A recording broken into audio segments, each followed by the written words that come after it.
I was reborn on my wedding day. Just like in my previous life, before the ceremony could begin, Jiang Shijing's concubine stormed into the Jiang household. She knelt before me, begging for a proper status, offering to serve me the tea of respect as the main wife. I didn't accept it, only speaking calmly. Let's call off the engagement. Then, under Jiang Shijing's stunned and bewildered gaze, I pointed beyond the crowd to Xiaoyu, the man who, after my death in my previous life, crawled step by step, kowtowing all the way up the 9,000 steps of longevity, pleading for my rebirth. I wish to marry you. Will you take me? When Qingshu burst into the wedding hall, I felt a momentary daze. By the time my thoughts returned and I realized I had truly been reborn, she was already kneeling. She wailed tearfully. The general took pity on me, sheltering me at his estate. I know my lowly status makes me unworthy of him.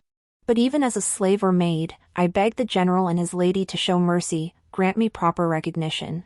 As she spoke, she hastily picked up the tea from the table and offered it to me. Madam, I beg you. My veil remained unlifted, obscuring both her expression and Jiang Shijing's. All I could hear was Jiang Shijing bellowing orders, drag this raving woman away. The hall fell deathly silent. Only the sound of attendants dragging Qingshu out and her heart-wrenching cries filled the air. In my past life, he had acted the same way, hastily ordering her removal. Later, he gave me a flimsy explanation that he had merely saved her once, only to be hounded by her. Back then, my heart belonged to him, and I foolishly believed him. Only later did I realize he had deceived me. For this woman who stormed the wedding hall and caused such a commotion shared one striking similarity with the concubine he would later dote on excessively. Their faces bore a striking resemblance to the woman Jiang Shijing kept hidden in his heart. At this thought, I snorted lightly and lifted my veil without hesitation. Amidst the gasps of the assembled guests, I called out to stop them. Wait. I glanced back at Jiang Shijing, his expression a mix of panic and shock, then fixed my gaze on Qingshu, her face streaked with tears. Slowly, I curved my lips into a smile and asked her. Speak. What status do you desire? Jiang Shijing clearly hadn't anticipated this question. His eyes widened as he softly called my name, Songli. He whispered, What are you doing? I didn't look at him, only at Qingshu, whose expression was frozen in shock. I asked, You want recognition, but young General Jiang calls your words madness. Without proof that you were his concubine, you could lose your life. This statement seemed like a threat, but it was actually a warning. After all, in my previous life, the second time I saw her, she was already a cold corpse. Back then, I never truly pondered the cause of her death. Not until Jiang Shijing's concubine entered the household and I witnessed his methods firsthand. It was only through the concubine's warnings that suspicion gradually took root in my mind. Now, he had only recently been promoted to deputy general. Serving under my grandfather, he relied on my grandfather's favor. Naturally, he wouldn't want Qingshu tarnishing his reputation and causing discord with my grandfather. To him, these women all resembled the one in his heart. But none were her merely dispensable playthings. How could I let him have his way? Seeing Qingshu still dazed and unfocused, I reminded her once more. You can't produce evidence? Are you lying? Qingshu shook her head vehemently at the accusation. I didn't. The general has an arrow wound on his chest. She paused, gritted her teeth, and continued, and on his buttocks, there's a red mole the size of an ink dot. Her words sent a ripple of shock through the entire room. After all, an arrow wound on the chest might be something one could inquire about with a little effort. But such a hidden spot on the buttocks? Not just anyone could see that. Jiang Shijing's expression darkened. His complexion, stark against the wedding robes, turned an unnatural shade of dark blue. He glared at me, his chest heaving violently. After a long moment, he ground out through clenched teeth, Songli, we have guests present. This matter can be discussed later. I paid no heed. I simply guided Qingshu back to the center of the wedding hall and placed her hand into Jiang Shijing's. Since that's the case, I'll take it upon myself to grant you a proper status, young General Jiang. However, I paused, glancing at Jiang Shijing, whose face was so dark it seemed water could drip from it, and smiled slowly. However, I suppose I can't marry you.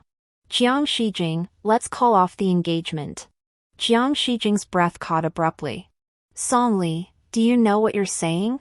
His eyes widened in disbelief, looking almost comical. And rightly so. To him, until today, it had always been me chasing after him. Indeed, we met in our youth, and I had admired him since I was a teenager. When I heard he loved martial arts, I knelt outside my grandfather's door all night, begging him to teach Jiang Shijing the Song family spear technique. Knowing the battlefield was merciless and injuries common, I braved wind and rain to cross half Liangzhou city to study medicine and pharmacology with the most renowned physician in town. Yet even so, he abandoned me twice.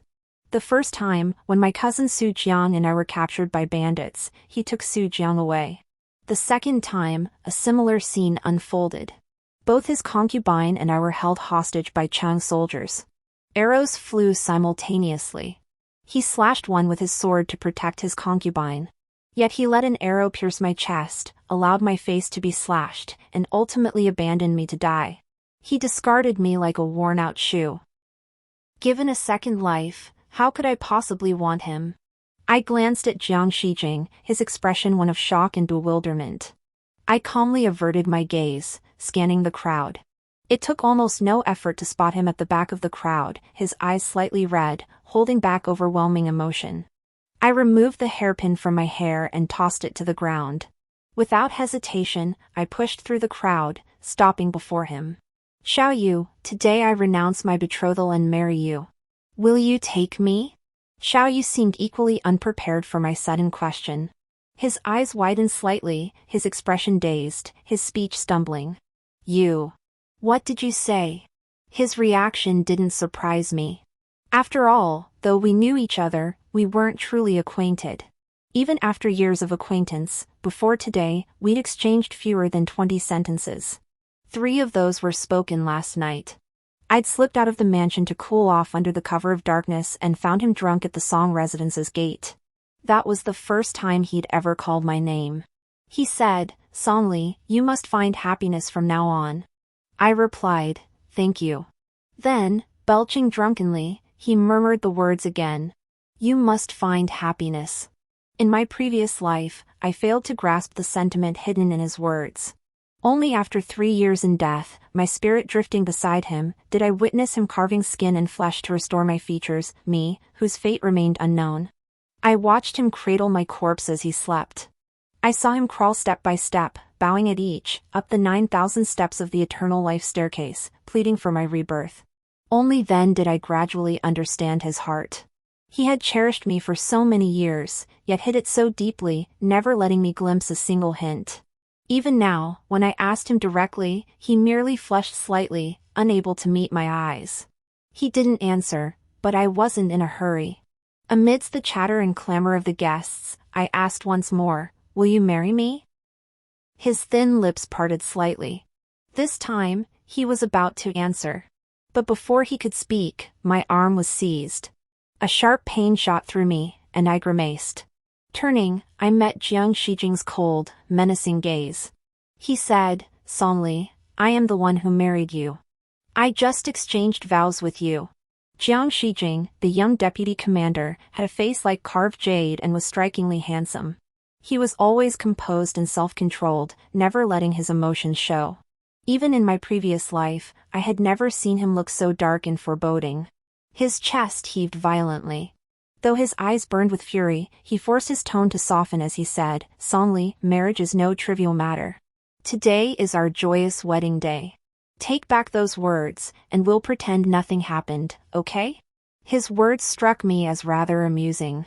If anyone unaware of the truth heard him, they might genuinely believe he was deeply concerned for me. Had I not experienced the events of my past life, I might have been fooled by this display of affection. But now? How could I possibly believe him? I snorted inwardly, about to retort. But suddenly, the hand gripping my wrist was seized by someone else. Xiao Yu stepped forward, placing himself between me and Jiang Shijing. His grip was incredibly strong. I could even see the prominent veins bulging on the back of his hand. Just moments ago, he hadn't dared look at me, yet now, facing Jiang Shijing, he showed no sign of weakness. His back was turned to me, so I couldn't see his expression. But I could hear his calm, uncompromising voice. "Let go." Song said she chose me. Xiao Yu's reaction didn't surprise me in the least. After all, he'd never been one for subtlety. On the contrary, he was deeply calculating, acting against all convention. The only thing he excelled at was concealing his true feelings, never once causing me distress. Watching his upright silhouette, my heart stirred slightly. Jiang Shijing confronted him. "Even as a prince, you have no right to forcibly take a subject's wife." I finally couldn't hold back and wrenched my hand free. "Jiang Shijing," I called softly, stepping forward to meet his gaze. "It's not forcible taking. I'm the one who doesn't want you anymore." Jiang Shijing's expression froze abruptly. He instinctively lunged forward to grab me again, but I sidestepped him. His voice sounded urgent through Xiao Yu. "Is it because of this woman of unknown origin?" "Song Li, I can explain." I raised an eyebrow slightly. "Unknown origin? Explain what? Explain there's nothing between you and her? Explain that all those secret marks on your body are just her fabrications? Or explain that her resemblance to my cousin Su Jiang was just a coincidence?" I slowly curved my lips into a light smile. "Jiang Shijing, you can deceive yourself, but you can't deceive me. If anything happens to her in the future, I'll take it as proof of your guilt." By the time grandfather arrived upon hearing the news, the guests at the Jiang residence had already dispersed. He likely knew the reason before coming. Upon arrival, he saw Qing Shu, whose features bore a passing resemblance to Su Jiang, and understood everything. He shot Jiang Shijing a cold glance before summoning both him and Xiao Yu into his study for a half-hour discussion. Emerging, he told me to rest assured, the marriage arrangements were temporarily shelved. I returned with my grandfather's carriage. Before leaving, Jiang Shijing, seemingly unwilling to accept this, tried to follow and call out to me. But Xiao Yu stepped forward, blocking him. I glanced back, catching only his restrained, resentful gaze, words unsaid. Even after climbing into the carriage with my grandfather, I could still feel his burning stare fixed on my back. To be honest, if I hadn't deliberately caused a scene at today's banquet, Qing Shu would likely have been silenced just as she was in my previous life. Grandfather must have known this, yet he didn't reprimand me. He has always doted on me. After father died in battle, he became even more determined to shield me from any injustice. Even this time, when I capriciously broke off my engagement and openly chose another groom at the banquet, he didn't reprimand me. He only asked, "Have you thought this through? Are you truly set on marrying Prince Qi?" I didn't answer immediately. Instead, I nestled into grandfather's embrace, gently closing my eyes as he soothed me, patting my shoulders and back just as he had when I was a child. Earlier, amidst the uproar at the Jiang residence, I hadn't felt the slightest fear. But now, hearing grandfather's strong heartbeat once more, feeling the warmth radiating from him, a sharp ache welled up in my nose, and I felt tears welling in my eyes. In my past life, the Chang Kingdom launched a surprise attack, trapping Lanyu Pass. Su Jiang was framed for falsely transmitting an imperial edict, ordering grandfather and Prince Qi, Xiao Yu, to mobilize troops without imperial command, a capital offense. Then grandfather was beheaded, and Su Jiang was given a flask of poison wine. After that, I had no family left in this world. In my previous life, my heart and eyes were filled only with Jiang Shijing, causing me to miss out on so much warmth. After that, I was lonely for a long time, and I regretted it for a long time. Until this moment, feeling the warmth of his embrace. Hearing my grandfather, clearly delighted inside, patting my shoulders and back incessantly while pretending to scold me sternly, "You're a grown woman now, why are you still acting like a little girl?" Only then did my heart gradually settle. I muttered softly, "I'm not married yet, so I'm not a grown woman." After a long moment, he seemed to let out a soft chuckle. "Fine," he said. "Our Song family's young lady, whether it's that Jiang family lad or Prince Qi, you may marry whomever you choose." Though grandfather said I could marry anyone I wished, no one in Liangzhou City dared mock me. But my reputation had never been good. The next day, on the wedding morning, the farce of the primary wife being forced to break off the engagement by the concubine spread throughout Liangzhou City. The rumors began in the morning. By afternoon, Qing Shu was kneeling at the gate of the Song residence. When I came out, she had been kneeling for a long time. A crowd of onlookers had gradually gathered around her. I had no idea what had transpired after I left last night. In just one night, she had changed her story, now lying prostrate on the ground, sobbing and pleading. Yesterday, I falsely accused young General Jiang, ruining your marriage to him. I know I have committed a grave error. I do not ask for your forgiveness, but I beg you not to turn away from the young general. My eyebrows arched slightly. I understood immediately she'd come to plead on Jiang Shijing's behalf. After last night's uproar, the entire Liangzhou city had witnessed it. I suspected Jiang Shijing wouldn't take her back, even if he didn't harm her. Grandfather had ordered him not to see me in the coming days. That he'd have Qingshu change her story to explain for him wasn't entirely unexpected. As for how one could persuade a mistress bold enough to storm a wedding banquet demanding recognition to change her story. Judging by Qingshu's expression, I suspected it involved coercion. But whether through threats or enticements, it no longer concerns me in the slightest. With this thought, I fixed my gaze upon Qingshu kneeling before me and said calmly, if my memory serves me correctly, this very morning, my grandfather ordered the marriage contract and betrothal gifts returned. The young General Jiang and I are no longer connected. To speak of parting hearts with me, is that not to tarnish my reputation? Qingshu likely hadn't anticipated such words. Her expression froze for a moment. After a long pause, she finally regained her composure and murmured, But you and the young General Jiang clearly. She likely intended to emphasize that their feelings had matured and they mutually cherished each other. Yet, as if recalling something, she abruptly halted. I surmised she had also realized. If Jiang Shijing truly cherished me, how could he possibly maintain a mistress elsewhere? Her lips trembled, as if she wished to say more, but I interrupted her. Whatever Jiang Shijing wants you to say or do, go back and tell him this. If he comes bothering you again, don't blame me for showing no mercy. I thought my words were clear enough for her to understand. If she were a bit smarter, even if threatened by Jiang Shijing now and caught between a rock and a hard place, she could still find a way out for herself. After all, she possessed a face strikingly similar to the woman Jiang Shijing cherished. Yet upon hearing my words, her expression froze abruptly before erupting into laughter. Tears still glistened on her cheeks, yet her laughter was maniacal. The sight was deeply unsettling. She kept murmuring over and over, how could this happen? Why did it turn out like this? He didn't say it would be like this. He lied to me. Then her expression darkened. She glared at me viciously, her voice hardening. Going back like this is death anyway. Might as well make him taste the agony of unfulfilled desire. With that, she drew a dagger from her sleeve and lunged straight at me.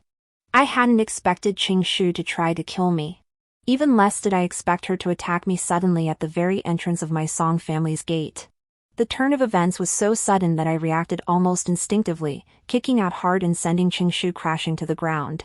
The Song family had generations of military service. Though I was a woman, I had trained in martial arts for several years.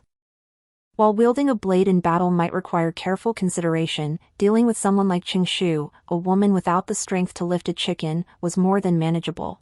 Qingshu lay sprawled on the floor, seemingly unwilling to concede defeat, still reaching for the dagger on the ground. But I stomped down on her hand, drawing a pained cry from her. I narrowed my eyes slightly. I thought that by stepping aside to let Jiang Shijing give you a proper status, you would be grateful to me. Hearing this, she suddenly spat in my face. Grateful? Pfft. You and he colluded long ago. You just used me to break off the engagement and marry someone else. What nonsense about making room for me to claim my status. Don't think I don't know your filthy schemes, you just want me dead. She seemed utterly convinced of my collusion with him, her emotions boiling over. She shoved me with all her might, struggling to rise and grab my throat. Naturally, I wouldn't let her get close. Just as I raised my hand to restrain her, her body jerked to a halt. Then she lost consciousness, collapsing to the ground. Exposed behind her was Xiaoyu, who had appeared from nowhere. I'd been wondering who the he in Qingshu's words could be. Watching Xiaoyu, expressionless, order Qingshu to be sent back to Jiang Shijing's residence, it suddenly dawned on me like a bolt of lightning. Of course. Without someone's direction, Qing Shu, a powerless woman born to wash clothes even if favored by Jiang Shijing, could never have been so audacious as to trespass into his residence on his wedding day to demand recognition. It had to be someone else's doing. And that someone had to hold a higher status and command greater authority than Jiang Shijing himself. And in all of Liangzhou City, only two such individuals existed. One was my grandfather. The other was Prince Qi, Xiaoyu. No wonder she'd accused them of collusion. Had I witnessed yesterday's scene of the broken engagement and the new choice, I too would likely have instinctively thought the same. I hadn't intended to ask. After all, whether I asked or not made no difference to me. Yet he hadn't planned to conceal it, his gaze fixed on me with utter candor. I'm sorry. Yesterday, I sent her to the Jiang residence. I was somewhat surprised. Xiaoyu's voluntary confession was unexpected. Now I realize that in my previous life, he must have similarly instructed Qing Shu to warn me. Only then, I was not only blinded by the veil but also deceived by Jiang Shijing's lies. Now, watching him clench his fists, clearly anxious yet forcing himself to explain calmly, that concubine. Jiang Shijing kept her for years. He's tainted. He's unworthy of you. A faint tingle stirred within me. I knew his true nature wasn't the docile, virtuous facade he wore now. Otherwise, he wouldn't have instructed Qing Shu to disrupt the wedding banquet. In my past life, he wouldn't have, after my death, ignoring others' pleas, he sealed my body in an ice coffin, clutching it night after night. He even recklessly pushed Jiang Shijing into a corner step by step. In my previous life, I witnessed only his madness and stubbornness. Seeing him tense and anxious now felt strangely novel. I wanted to watch him a little longer, not rushing to respond. But he couldn't hold his composure. As if throwing caution to the wind, he strode forward in 3 strides, his gaze burning into mine. I came today to ask, he said, does your promise to marry me still stand? Xiaoyu was driven away by my grandfather. He had barely finished asking when my grandfather, hearing the commotion and rushing back from the training grounds, drove him off before I could even give my naturally affirmative answer. Though grandfather had said last night I could marry anyone I wished, he was no fool. What I could foresee, he could foresee as well. His guard was already up toward any man near me because of Jiang Shijing. On his way back, he likely heard the commotion at the Song residence gate and pieced together the whole story. Even Xiaoyu, whom he had once favored, now fell out of his good graces. He even dismissed Xiaoyu with a few words, using the excuse that royal marriages couldn't be decided lightly and needed further discussion. Even after pulling me back into the mansion and closing the gate, he kept warning me, never trust a man's words. He seemed to have forgotten that last night at the Jiang residence, it was me who pointed at Xiaoyu, declared I wanted to marry him, and asked if he was willing. I know grandfather only does this because he loves me. He feared I might once again choose poorly, wanting to probe Xiaoyu further for me. So I complied with his wishes and obediently stayed home. I had planned to wait until grandfather's anger subsided, then send Xiaoyu my reply first thing tomorrow morning. But I didn't even make it to the next day. That very night, Jiang Shijing arrived. Jiang Shijing had climbed over the wall to enter. For several years now, he'd always come over an hour before my birthday, bringing wine, climbing the wall to celebrate with me. So when I saw him suddenly appear in my courtyard, I wasn't particularly surprised. What I hadn't expected was that he'd knock me unconscious without a word. When I woke, the sky outside must have already turned dark. In the unfamiliar room, the lamp flickered. In the corner, Jiang Shijing's expression was hard to make out. It took me a while to gather my thoughts before I slowly sat up. Seeing me awake, Jiang Shijing seemed visibly agitated. He strode over in a few quick steps, reaching for my hand. When I pulled away, he paused, a flicker of surprise in his eyes. His hand remained suspended in midair, his gaze already churning with emotion. To an uninformed observer, it would seem I was the faithless one. In my past life, I admired him and thought him perfect in every way. But now, seeing him like this, I could only find it somewhat amusing. I let out a soft snort. Young General Jiang, to come to the Song residence and openly abduct someone, quite impressive. His throat moved slightly, his expression desolate as he slowly withdrew his hand. Song Li, in the past, no matter what I did, you would at least hear me out. I don't believe you changed overnight. Have you remembered something too? Jiang Shijing's words came abruptly, catching me off guard. I couldn't fathom the meaning behind his statement and dared not respond rashly. Fortunately, though he asked, he didn't truly expect an answer. He smiled bitterly, sighed softly, and continued to himself, I once had a dream. In that dream, we were married, but I still ended up losing you. I searched for you for so long before finally finding you with Xiaoyu. He spoke with casual indifference. Yet to my ears, it thundered like a bolt from the blue. My heart pounded wildly in my chest, thoughts swirling until I felt momentarily dazed. Then, a thought flashed through my mind. Could he have been reborn too? Before I could make sense of it, he continued, I saw Xiaoyu gather treasures for you, saw you and Xiaoyu sleeping in each other's arms. He reached out, cupping my chin in his hand. Did he touch you? Where did he touch you? Here? Or here? As he spoke, his other hand slid gently from my cheek down to my shoulder blade. My breath caught, and I shoved him away with all my strength. But even as I pushed him back, his words kept coming, his eyes widening, his expression growing increasingly frenzied. Songli, is it because after Xiaoyu took you away in the last life, you fell in love with him? So that's why you broke off the engagement and chose him? He accused me of changing my heart, yet never once mentioned his own actions. Finally, I couldn't contain my rage and blurted out, you abandoned me twice, and now you dare to pretend to be deeply in love? Jiang Shijing, seeing you like this truly disgusts me. Hearing this, his expression froze for a moment before he gave a bitter laugh. So you reincarnated too? My heart pounded wildly in my chest. His words "so you too" almost confirmed my suspicions. I could roughly guess that my rebirth was due to Xiaoyu's quest for the 9,000 steps to immortality. But why Jiang Shijing? My heart skipped a beat. Before I could piece it together, I heard him plead, Songli, this life isn't like the last. Those events haven't happened yet. Can we start over? His question about starting over made me want to laugh. In the past life, I truly did care for him. I had believed he cared for me too. Because he would sneak me out of the city to see the Gobi Desert beyond, and he would fondly stroke my head, calling me little girl. But later, when Su Jiang and I left the city, we were captured by bandits. He could have saved us both if he'd held out just a little longer. But he only took Su Jiang, leaving me alone in that bandit's lair. That was the first time I killed someone. Even though I fought desperately to preserve my virtue, my reputation was ruined. Out of guilt, he promised to marry me, and he did. Yet on our wedding day in the previous life, his concubines stormed into the mansion. That night, he sat motionless in the bridal chamber, drowning his sorrows in silent drink until dawn. After that, he never once touched me.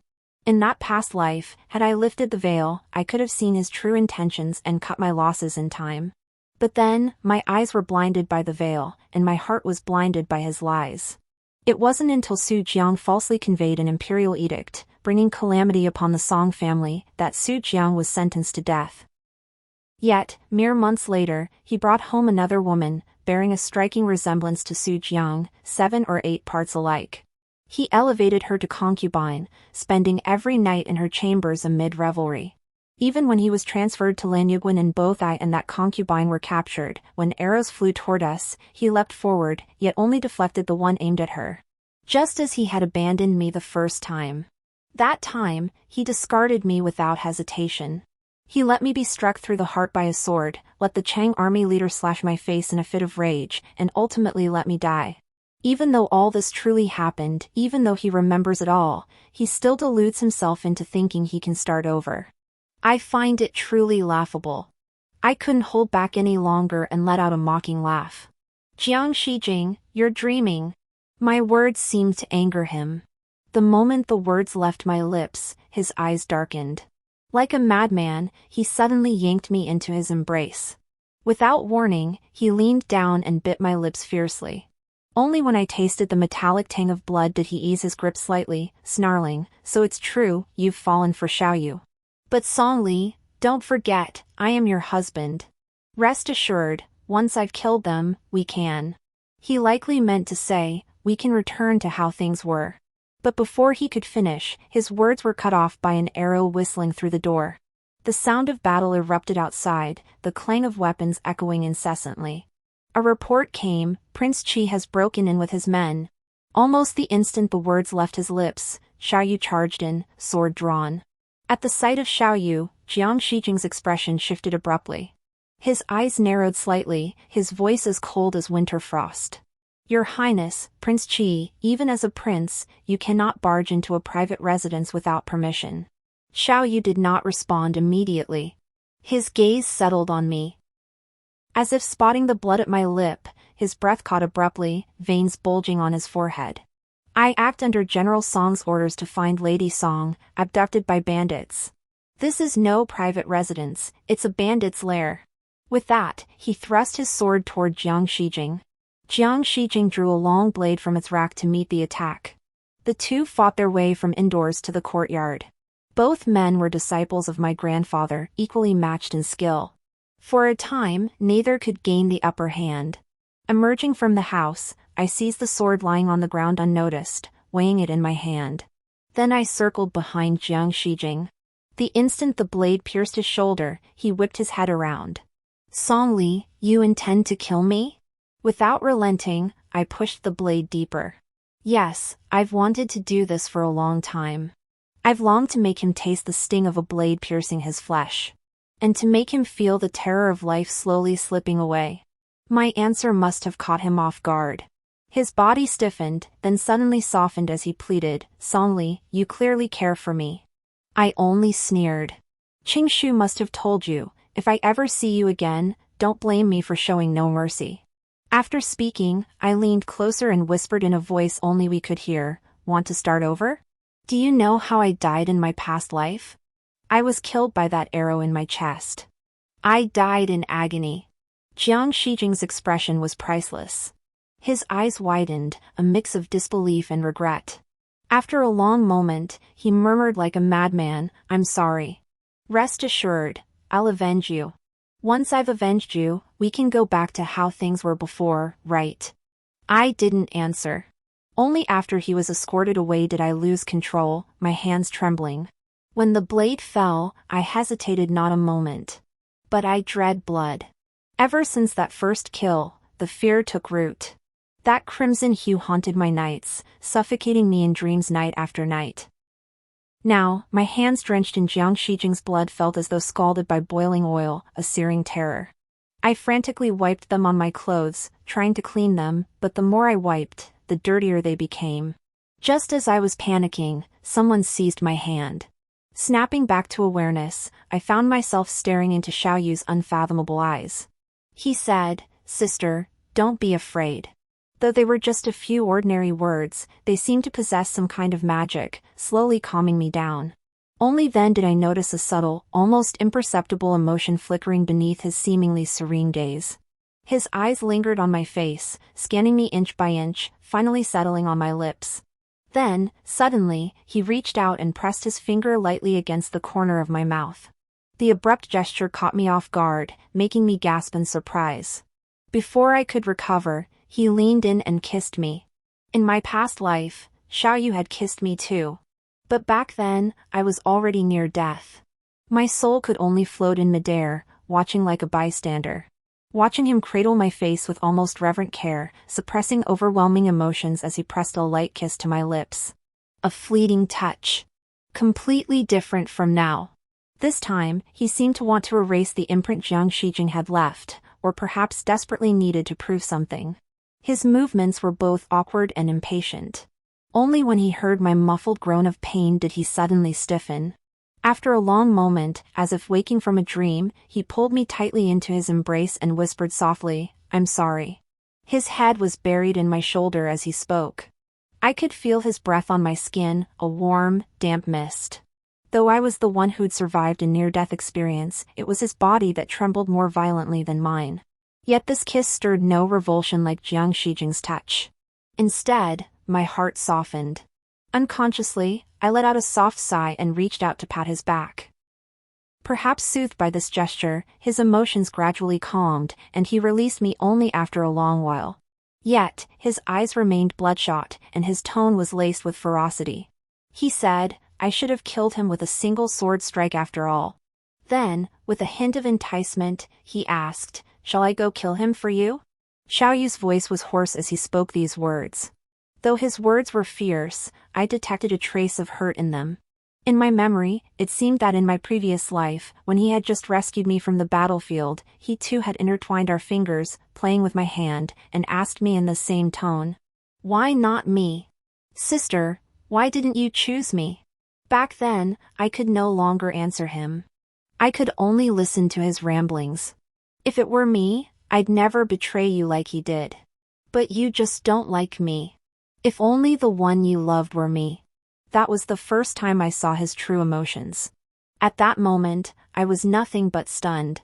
But hearing it now, my chest feels as if something has filled it, a tingling sensation. I know he wasn't joking when he said he would kill Jiang Shijing. Because after I died in my previous life, he truly went mad, hunting Jiang Shijing down. By then, he had been stripped of his title and imprisoned in Yunzhou. Yet he defied the orders and went alone to Lanyu Pass. In that battle, he failed to kill Jiang Shijing and suffered severe injuries himself.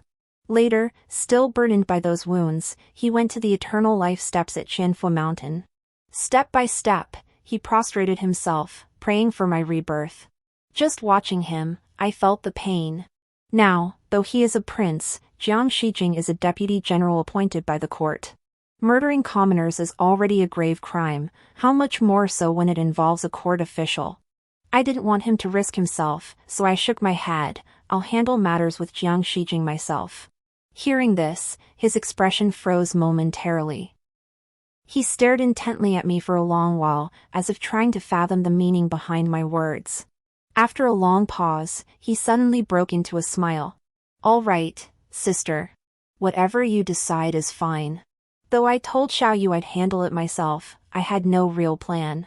Despite knowing Jiang Shijing for years, I understood nothing about him. I wasn't even sure what vengeance he spoke of, what exactly he sought to avenge.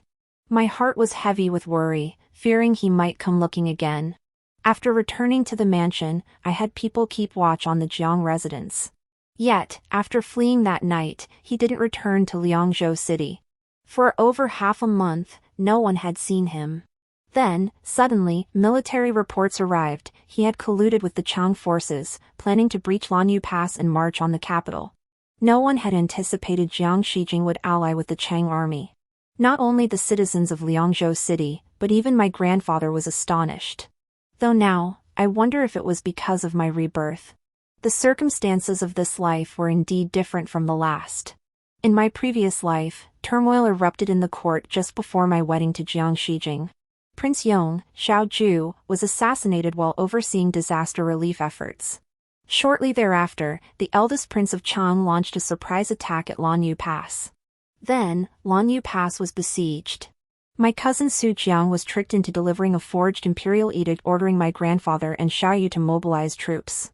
The entire affair had nothing to do with Jiang Shijing. Yet in this life, the court remained largely unmoved.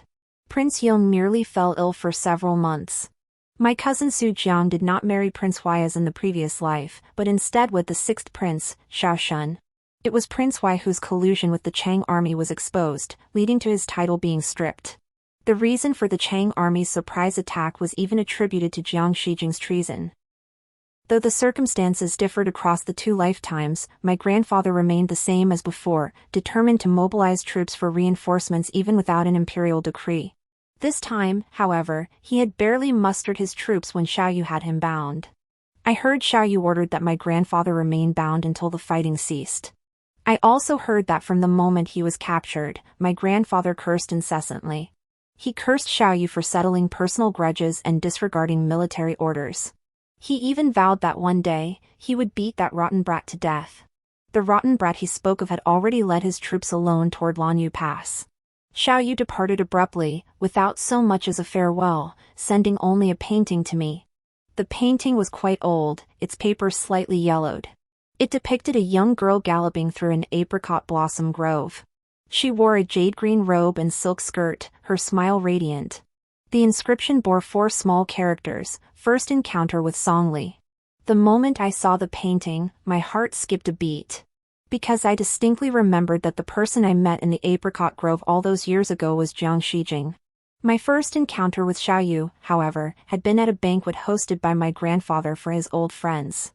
I still remember, I was 11 that year. My grandfather's former comrades in arms had passed through Liangzhou with their families. As the host, my grandfather had invited them to our home for a banquet. It was at that very banquet that I first saw Xiaoyu. Back then, I didn't know he was a prince. His temperament was quite different from now, somewhat quiet, shy, and reserved. Even when his maternal grandfather urged him to call me sister, he only blushed, never uttering a word. During those days, I had injured my head while horseback riding in the apricot grove, suffering temporary blindness and feeling rather low. I made only a brief appearance at the banquet before hastily returning to my room, never even catching a clear glimpse of his features. It wasn't until the following autumn, when he came from the capital to Liangzhou and entered my grandfather's service, that we gradually became acquainted. Though we were acquainted, it wasn't truly so, merely that our meetings grew more frequent. Later, as I grew older, gender distinctions dictated fewer encounters. The memory of him that lingered deepest before my death in my previous life. It was the day before my marriage to Jiang Shijing, when he called out to me, drunk yet restrained in his politeness. He urged me to find happiness. My memory was undeniably clear. Yet gazing at this painting, an almost absurd suspicion rose within me. Xiaoyu was the one who saved me in the apricot grove and carried me back to the city, not Jiang Shijing. Once the doubt took root, it spread like a raging flood, unstoppable. I refused to wait any longer. That very afternoon, I saddled a swift horse and rode toward Lanyu Pass. Liangzhou lay close to Lanyu Pass, and along the way, I encountered more and more refugees fleeing the chaos. Upon entering Lanyu Pass territory, I could see everywhere, the earth stained crimson with blood, corpses strewn across the ground. I had seen battlefields before, I knew what they looked like. But even knowing that, seeing it again still sent a chill through my heart. Before I even reached the battlefield, the clanging of swords and the sounds of combat echoed from afar. Panic gripped my heart as I spurred my horse forward. Daring not to approach too closely, I could only circle cautiously at the battle's edge. After searching for a long time, I finally spotted Xiaoyu and Jiang Shijing locked in confrontation. Xiaoyu was covered in blood. Jiang Shijing leaned close to his ear, whispering something. Then, with a fierce thrust, the spear in his hand suddenly pierced through Xiaoyu's shoulder. Though the sky was bright and sunny, I heard the rumble of thunder. Watching Xiaoyu's body slowly collapse, I almost instinctively drew my bow and aimed at Jiang Shijing. My aim was never reliable, but this time, the arrow struck him precisely. Yet the distance was too great, his wound was shallow. He even pulled the arrow out with a backhand motion, turning to look at me. His gaze was fierce. Recognizing me, his face twisted in disbelief. Then, with a thrust of his spear, he disarmed the soldier lunging at him and charged forward, his teeth clenched as he snarled, "Do you hate me that much? Is it because of Xiaoyu that you want me dead?" At that moment, he was drenched in blood, resembling a demonic specter. A single glance was enough to strike fear into anyone. "Of course I do." I drew another arrow and knocked it. But this shot, fueled by raw emotion, missed its mark. He parried it with his spear. He stepped forward, clamped my jaw, and forced me to meet his gaze. His voice was venomous. "Do you know why we were ambushed en route to Lanyuguan in our past life? Why, after I was forced back by the Chang army, Xiaoyu took you away immediately afterward? It was because that battle at Lanyu Pass was orchestrated by him all to claim you." I clenched my teeth, refusing to speak. Then I heard him continue, "Furthermore, in the previous life, Su Zhang's forged imperial edict brought calamity upon your Song family. That too was orchestrated by Prince Xiaoyan of Huai to bring him down. Song Li, Xiaoyu and the Xiao family are the true culprits who brought this upon you. Killing him will avenge your suffering." Indeed, after the false imperial edict scandal in our past life, my grandfather was executed, Xiaoyu was demoted, and Prince Xiaoyan of Huai soon ascended to crown prince, emerging as the greatest beneficiary. His words weren't without basis. But my grandfather and Xiaoyu had long anticipated this. Yet they chose to mobilize troops, fully aware it was a path to certain death. Because the court could wait, but the people could not. Each day delayed meant countless more innocent lives lost. In the previous life, my grandfather said on his deathbed that as a member of the Song family, he had no regrets about that decision to mobilize. His heart was with the people of Great U, his ambition was the peace of Great U. Xiao Yu inherited that resolve, never wavering from his original intent. Thus, in this lifetime, he once again chose to mobilize troops without imperial decree. Jiang Shijing, attempting to sow discord, couldn't even find a plausible excuse. Thinking of this, I couldn't help but snort lightly. Jiang Shijing, is this your justification for colluding with the enemy and betraying the nation? If that's truly the case, I'd rather see you die here today. As if provoked by my words, Jiang Shijing's expression suddenly darkened. Colluding with the enemy? Do you think I wanted to? Xiao Yu forced me into this. Do you know what he did? And you still defend him?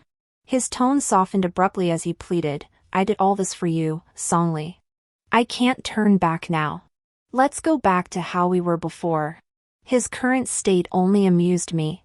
For my sake? So when Su Jiang and I were captured by bandits, you deliberately didn't save me? So in the previous life, when I and your concubine were taken prisoner, you abandoned me? Jiang Shijing's expression grew increasingly rigid under my barrage of questions. Yet I ignored it, staring intently into his eyes. Jiang Shijing, I ask you, that day in the apricot grove, when I fell from my horse, was it truly you who caught me? At these words, he froze abruptly. His face, only slightly stiff moments ago, now drained of color in an instant. His eyes widened, his expression defeated. After a long moment, he murmured, you know. Seeing him like this, what else could I not understand? I had always believed that when I fell from my horse in the apricot grove that year, it was Jiang Shijing who saved me. I was 11 years old then. Because my father hadn't kept his promise to accompany me flying kites, I sulked and rode alone to the apricot grove outside the city. That time, I left the city without telling anyone. I wanted to hide, hoping my father would set aside his bowels and worry about me for once. But when I reached the grove, my horse was stung by bees and bolted. I was too weak to hold the reins. As I flew through the air, I thought I was going to die. But I didn't. In the chaos, someone leapt forward and caught me. We tumbled several times across the ground before finally coming to a halt. With someone cushioning my fall behind me, I escaped serious injury. But during the tumble, my head struck a rock, causing me to briefly lose consciousness. When I awoke, I was already on that person's back. The blow to my head must have damaged a nerve, for darkness enveloped my vision. Though blinded, I sensed the carrier was short, likely a youth my age. He remained silent throughout the journey. Terrified, I cried incessantly, too distraught to notice anything else. Vaguely, I recall touching his damp right shoulder and hearing his stifled gasps. I guessed he'd been injured saving me. But no matter how I pressed him, he remained silent. That day, he placed me at the gate of the Song residence and slipped away without a word, leaving not even his name behind. I believed I would never find the savior who had rescued me. Yet a year later, I happened to glimpse the scar on Jiang Shijing's shoulder. I never imagined I could mistake him for someone else. Because when I asked Jiang Shijing, he did not deny it. His silence allowed me to indulge my feelings, to surrender completely. Little did I know, I was mistaken from the very beginning. Now, Jiang Shijing's face held a panic I'd never seen before. His voice was hoarse, as if he were trying to explain. Songli, I'm sorry. At first, I considered denying it. But back then, my feelings for you were tainted by selfish desire. By the time I came to my senses, it was already too late. Do you know? Every time I saw you looking at me, the intensity and affection in your eyes always reminded me that you loved someone else. The more you showed affection for me, the more pain I felt. Sometimes I wondered, if I were like you, with someone else in my heart, would you feel the same way I did? But I didn't want to hear another word. This time, I held back not a single ounce of force. The dagger hidden in my sleeve plunged steadily into his chest. His words cut off mid-sentence. He stiffened, a gush of blood spilling from his mouth. Even as he fell, he murmured, I truly regret it. I begged for that eternal life step too. I leaned close to his ear and whispered softly, Jiang Shijing, I regret it too, I regret ever having feelings for you. With that, I turned away. Picking up the spear that lay on the ground, I strode resolutely into the battlefield. I had never fought in battle before. In 2 lifetimes, this was the first and only time I had taken a life, back when I was trapped in that bandit camp. But this time was different. That time, my heart was filled only with despair and fear. But now, I wanted nothing more than to quickly repel the Chang army and reach Xiaoyu. I thought my meager skills wouldn't last long enough to reach him. Yet reinforcements arrived swiftly. Just as I entered the fray, Su Jiang and the 6th prince arrived with the imperial decree transferring troops to Liangzhou and reinforcements. This battle was won without a shred of doubt. In less than an hour, the Chang army was routed and forced to retreat. Amidst deafening cheers, I staggered toward Xiaoyu. Only when I felt the warmth on my nose and confirmed he was still alive did my heart finally settle. Xiaoyu was gravely wounded. Beyond the gaping hole in his shoulder, a long gash ran from his shoulder blade down to his waist. Having studied medicine, I had often tended to Jiang Shijing's battlefield injuries in the past. Thus, brewing and administering medicine, treating wounds, these tasks came to me with practiced ease. Even so, the moment I slipped off his clothes, my heart clenched painfully. Not only because of that gash running from his left shoulder to his right abdomen, but also because, among the scars covering his back, there was a flawless patch of skin at his waist. In my previous life, after Jiang Shijing rescued his concubine, the Chang army, seeking vengeance, sliced off a piece of my face. When Xiaoyu found me, my consciousness was already fading. My soul had even left my body, watching as my physical form sank into unconscious slumber. The doctor said I needed rest. If my face was to be treated, the only option was to graft a fresh piece of human skin. That doctor was nothing but a charlatan. Anyone with eyes could see I was dying.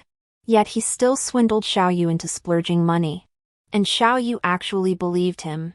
Without a second thought, he ordered someone to carve out the last intact piece of skin from his own back. At that moment, I thought, how could there be such a fool in this world? His eyes were red with pain, yet he still gritted his teeth, refusing to call a halt. I also thought I was nearly dead.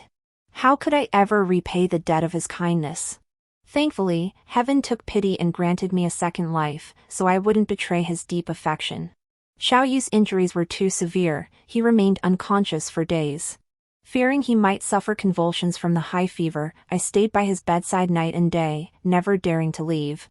It wasn't until the 7th morning that I awoke to find myself, somehow, moved from the couch to the bed. Xiaoyu, unconscious for days, was now leaning over the bedside, twirling a strand of my hair between his fingers. Seeing me awake, he curved his lips into a smile, his eyes crinkling with warmth. Sister, you're awake. That word sister rolled off his tongue effortlessly. Just like in my past life, when he'd whisper it while holding me close. Truthfully, I should have guessed long ago. From the first time he called me sister. From when he bound my grandfather and chose to lead the troops alone to reinforce us. Even from when he asked if I truly chose him. I should have realized he had reincarnated too.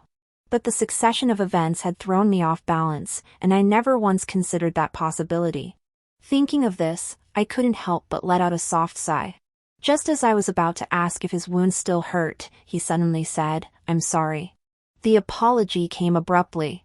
Before I could react, he continued, the battle at Lanyu Pass was orchestrated by Huai Xiao Yuntong colluding with the Chang kingdom. Jiang Shijing did not betray the country or rebel. I forged the letter from the Chang kingdom's crown prince to lure Jiang Shijing to Lanyu Pass. He held nothing back, recounting in meticulous detail how he had lured Jiang Shijing to Lanyu Pass and forged the military orders. He even openly admitted his intent to kill Jiang Shijing. He must have thought I would be furious. As he spoke, his gaze remained fixed on the embroidered patterns of the bed curtains, unable to meet mine. His fists clenched tightly, his breaths grew shallow. Seeing him so cautious and guarded, my heart softened. A few days prior, I'd heard from Su Jiang that the former Prince of Huai, Sha Yun, had escaped from the Supreme Court of Justice and conspired with the Chang kingdom to rebel. Recalling what Jiang Shijing had said before his death, I'd already guessed it was all Xiaoyu's scheme. He was never the gentle, harmless man he appeared to be. On the contrary, he was deeply calculating. He had calculated that Xiao Yun would conspire with the Chang army to rebel.